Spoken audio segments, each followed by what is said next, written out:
Hello students, after the successful completion of our first three lessons, we are going to start our fourth lesson. The name of our lesson is Structure of the Atom.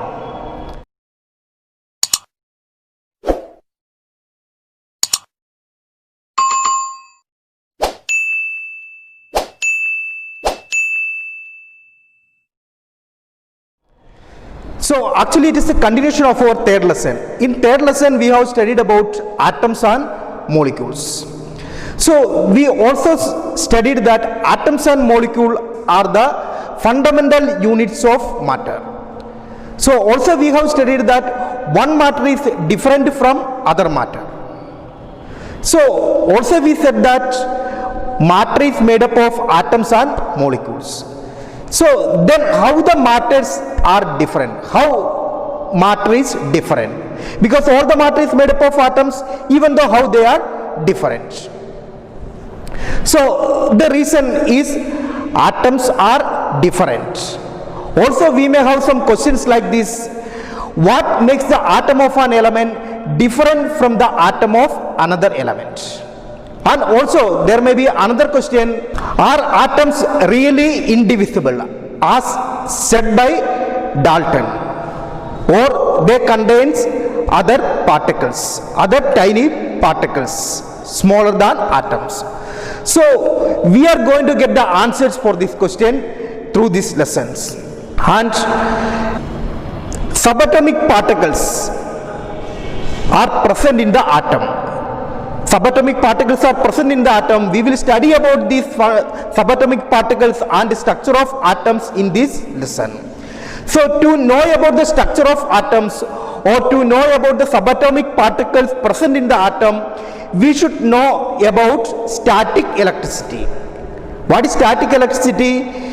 The electricity produced by rubbing of some materials. That is known as static electricity. In our textbook there are some examples given. We can go through them. So we can take a comb and just comb our hair. After combing it, if you bring the comb near the small pieces of paper, we can see that paper pieces will be attracted to comb.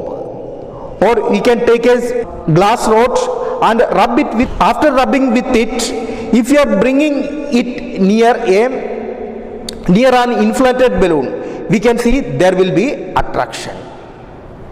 So in the case of glass rod and in the case of comb, these substances, they got some charges, and there will be difference in the charges of paper and comb. Will be a difference in the charges of glass rod and balloon, inflated balloon.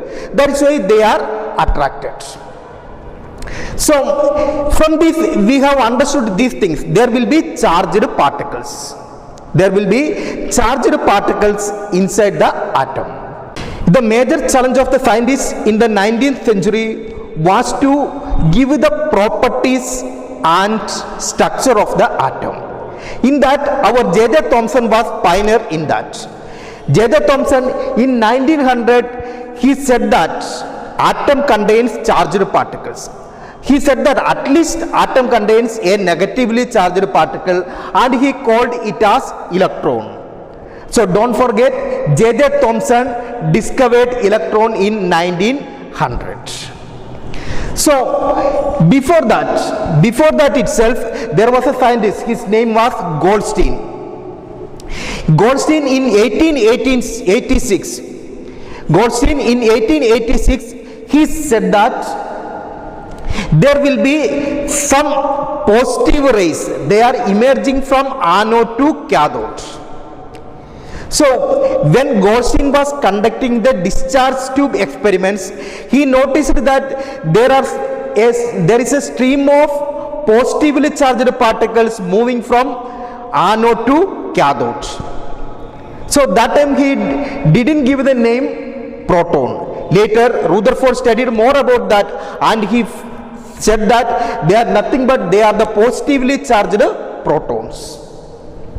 So remember, the proton was discovered by Goldstein in 1886, And as it was said that they were traveling from anode to cathode, in the beginning these particles were known by the name canal rays.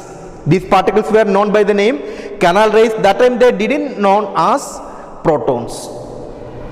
And we said that in the atom there will be positively charged protons and negatively charged electrons. Protons can be represented by P plus and electrons can be represented by E minus. P as a power we will write plus and E as a power we will write negative. We can write it as E minus and P plus, proton P plus and electron E minus. And mass of one proton is considered as 1 unit, and mass of an electron is very very small, or they are negligible mass. So it is nearly, mass of one electron is nearly 1 by 1840 times the mass of proton. And charge of proton is plus 1 and charge of electron is minus 1. So also the scientists said that, or we came to know, the scientists said that electrons are present in the outer part of the atoms, or it can be easily peeled out, and protons are present in the interior of the atom. Remember, protons are present in the interior of the atom, and electrons can be easily peeled out.